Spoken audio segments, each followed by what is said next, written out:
Taleb is still wrong about IQ. Written by Noah Carl. Back in 2019, Nassim Taleb posted a diatribe against intelligence research titled, "IQ is largely a pseudo-scientific swindle." He has since updated the piece a number of times, inserting new paragraphs and screenshots to produce what can only be described as an aesthetic mess.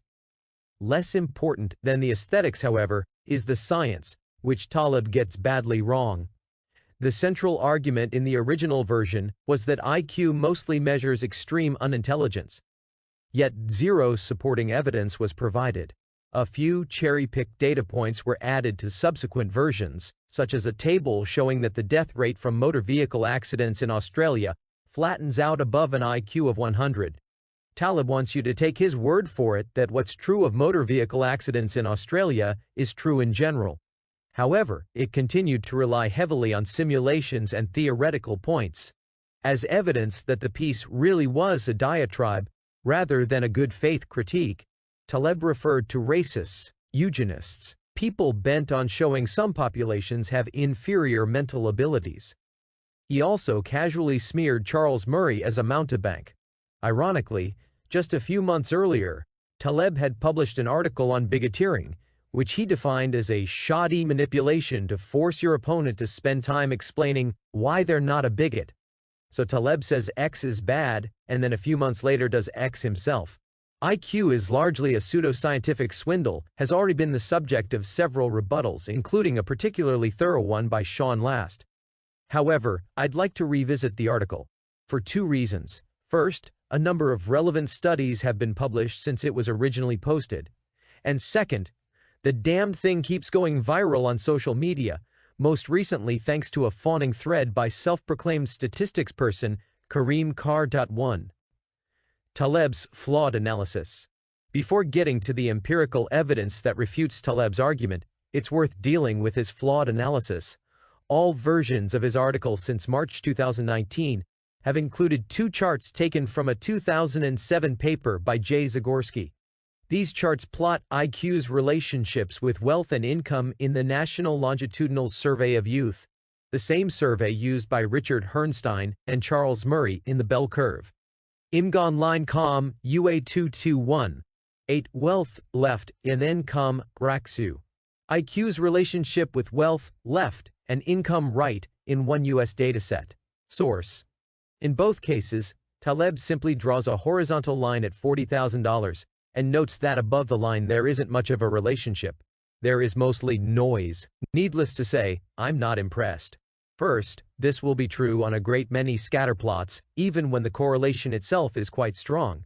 For example, if you simulate a correlation of 0.5 with, say, 500 data points, and then cover the bottom half of the chart, it will be hard to discern much of a relationship in the top half.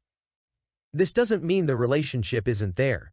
Second, Taleb's claim is that IQ mostly measures extreme unintelligence, and to test that you would examine the relationship above a certain value of IQ, not above a certain value of wealth or income. In other words, it's the right-hand side of the chart he should be looking at, not the top half.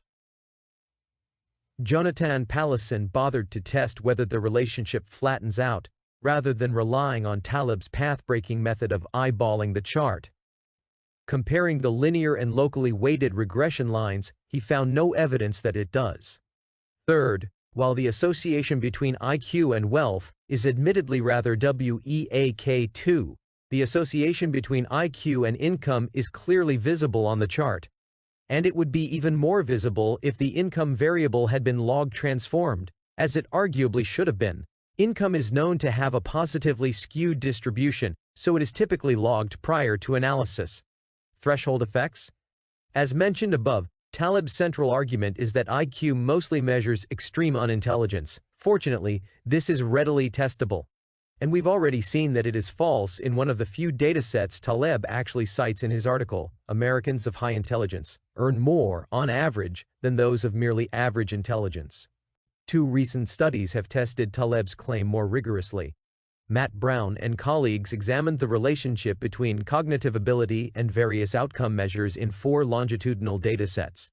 They tested for nonlinearity, that is flattening out, in several different ways, but found no support for any downside to higher ability and no evidence for a threshold beyond which greater scores cease to be beneficial.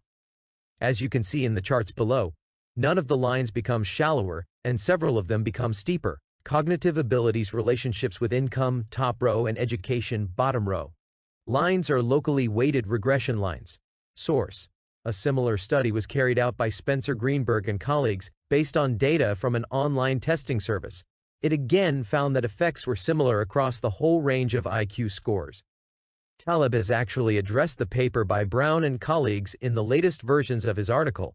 His characteristically humble response is that his argument is now closed because the paper confirmed all of its conclusions, proving that IQ explains almost nothing. As evidence for this, Taleb presents a table showing the percentage of the variance in each outcome measures above and below certain IQ thresholds that is not explained by IQ, with the values ranging from 83% to 100%. The first thing to say is that this is called moving the goalposts. Brown and colleagues clearly refuted Taleb's claim that IQ mostly measures extreme unintelligence. Hence he is falling back on a different claim, that IQ doesn't explain enough of the variance to personally satisfy him. Indeed, his table is somewhat misleading, because the values correspond to subsamples of the data defined by IQ thresholds.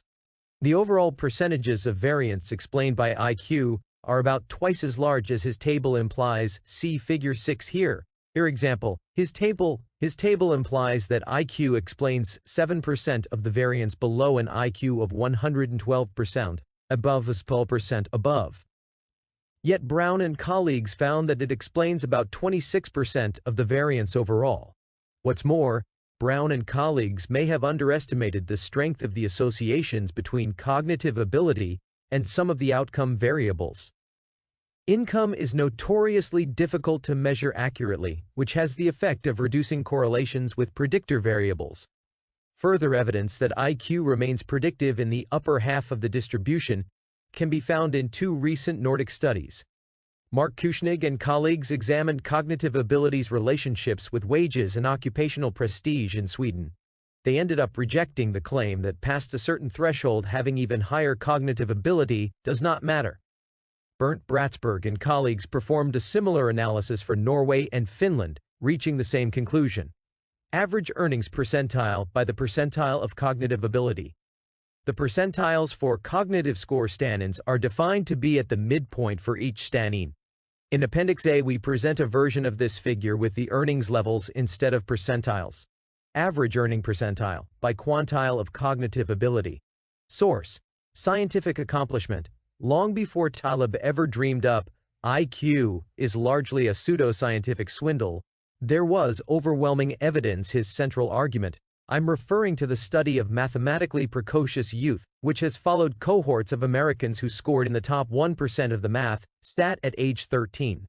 As Kimberly Robertson and colleagues stated back in 2010, empirical research fails to substantiate the threshold hypothesis. In the chart below, participants from the study are divided into quartiles based on their age 13 math SAT score. Hence, Q4 corresponds to the top 25% of the top 1%, while Q1 corresponds to the bottom 25% of the top 1%. Even within this highly selected sample, cognitive ability has predictive validity. Participants in Q4 were more likely to obtain a doctorate, file patents, and publish scientific papers. They were also more likely to have an income at the 95th percentile. Differences in outcomes within the top 1% of the math SAT. Source: when it comes to scientific accomplishment, we have to turn Taleb's thesis on its head. IQ mostly measures extreme intelligence. For having an IQ of 90 as opposed to an IQ of 70 isn't much of an advantage in science, since you have to have an IQ of at least 110 to contribute anything at all. And most top scientists are in the 120+ range, so rather than there being a threshold above which IQ doesn't make much difference, there's a threshold below which it doesn't make any difference. This is consistent with smart fraction theory, which holds that practically all technical innovation is done by people in the right tail of IQ, the population's smart fraction. The theory is strongly supported. Conclusion: while Taleb has made important contributions in a number of areas such as the study of rare events, his commentary on intelligence falls well short of the mark. He makes no effort to seriously engage with the literature and repeats claims that were debunked years ago. He also debases himself by making the sort of absurd allegations you'd expect to hear from a woke student activist, such as the online magazine Quillette seems to be a cover for a sinister eugenics program. Yes, he literally says that. Crucially, his assertion that IQ mostly measures extreme unintelligence is flat out wrong, no pun intended. For outcomes like income and educational attainment, IQ remains predictive well into the upper half of the distribution. And when it comes to scientific accomplishment, it's far more predictive in the right-hand tail than in the left. Taleb pours scorn on intellectuals yet idiots, apparently unaware that intelligence research is largely rejected by the academic establishment. Ironically, it's his position that screams, IYE.